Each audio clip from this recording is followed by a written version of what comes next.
काहे बाड़ू? अच्छा ही बताओ का प्यार करेलू ना काहे? ज्ञान नहीं खे? ज्ञान तो बढ़ले बा लेकिन करब ना। काहे? लेकिन करब ना। अरे काहे?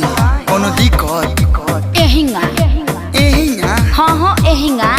भाव सुनो भइलू मिरिया ताहार 16 बरिस के होई तोहर प्यार ले